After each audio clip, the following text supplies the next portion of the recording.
Hi hello नमस्कार. स्वागत आहे तुमचं तनुजास किचन चॅनलमध्ये.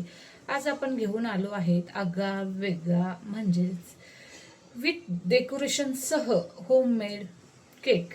आज आहे लवितचा बर्थडे.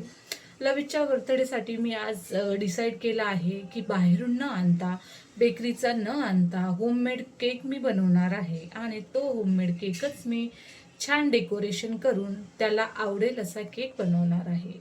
तर नक्कीच व्हिडिओ पूर्ण बघा, कुठेही स्किप नका करू. व्हिडिओ पूर्ण बघा.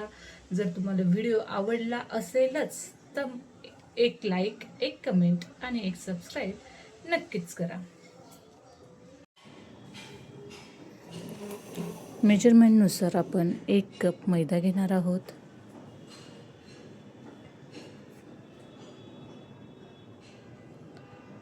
त्याच कपनुसार अर्धा कप मिल्क पावडर घेणार आहोत आणि त्याच कपाने 1ला थोडं कमी आपण पिठी साखर घेणार आहोत. हे छान मिक्स करून घेऊया आणि त्याला अर्धा चमचा मी बेकिंग पावडर घेणार आहे आणि निंबू सत्व घेणार आहोत थोडंसं. बघू शकता खूप कमी क्वांटिटी घेतलेली आहे. हे छान सगळं मिक्स करून घेऊया आणि याला सगळं मिक्सरमधून ग्राइंड करून परत एकदा गाळून घ्यायचं आहे. याला आपण कलरसाठी म्हणजेच चॉकलेटचा बनवायचा आहे तर आपण त्यात कोको पावडर टाकणार आहे. अर्ध्याला पण कमी इतकी कोको पावडर टाकली आहे बघू शकता. कारण जास्त कोको पावडर टाकल्याने कडवट टेस्ट येते, म्हणून थोडी लिमिटेडच टाका, चवीनुसारच टाका. सॉरी थोडासा लेट टाकते व्हिडिओ मी, कारण बड्डे झाला, थोडा लेट झाला म्हणून मी आज पोस्ट करते आहे. बघू शकता मस्त आता केकचं प्रीमिक्स तयार झालेलं आहे. आता ह्या प्रीमिक्सचा आपण केक बनवायला घेऊया. ही स्टोअर करून सुद्धा ठेवू शकता तुम्ही. मी आता 1-2 वाटी प्रीमिक्स घेतलेला आहे बघू शकता. त्यात मी 3 चमचे तेल टाकून घेणार आहे. ते सगळं छान मिक्स करून घेणार आहे आणि त्याच कपने पाणी घेऊन थोडं असं बॅटर मिक्स करणार आहे. बघू शकता अशा पद्धतीचं परफेक्ट असं बॅटर बनवा.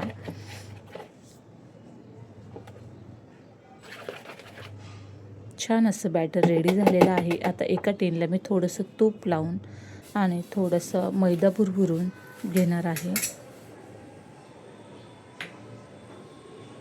मार्केटपेक्षा तुम्ही एकदा नक्कीच घरी ट्राय करा, खूप छान येतो. आणि त्यात सगळं बॅटर मी टाकून टॅप करून घेणार आहे.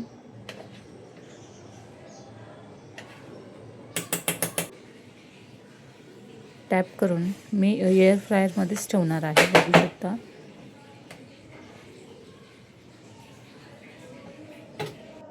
आता सॉरी पॉईंटचं लक्षात नाही मला केक फोटो काढायचा, व्हिडिओ काढायचा. मी कट करून घेतलेला आहे. आता मी शुगर सिरप बनवलं होतं. मला आज मार्केटसारखं बनवायचं आहे म्हणून थोडंसं डोकं लावलं. तर नक्कीच सांगा कसं आला ते. शुगर सिरप नंतर मी थोडंसं चॉकलेट सिरपसारखं केलं होतं. प्रॉपर तर नाही आलं, थोडंसं जास्तच पातळ झालं, पण ठीक आहे, काही प्रॉब्लेम नाही. आणि वरून छान असे चॉकलेटचे छोटे छोटे नट्स टाकणार आहे, कारण चॉकलेट बाईट्सने आपली टेस्ट अजून वाढणार आहे. आणि मी वरून क्रीम लावून घेणार आहे. क्रीमसुद्धा मी घरीच फेटलेली आहे आणि छान कोट करून घेऊया. सगळा केक आता आपला कोट झालेला आहे बघू शकता, परफेक्ट असा झालेला आहे. वरून छान डेकोरेशन करायचं होतं. आज आपल्याला लविशला पाहिजे होता स्पायडरमॅनचा केक, तर आज आपण बनवला आहे स्पायडरमॅनचा केक. कसा झाला मला कमेंट बॉक्समध्ये नक्कीच सांगा.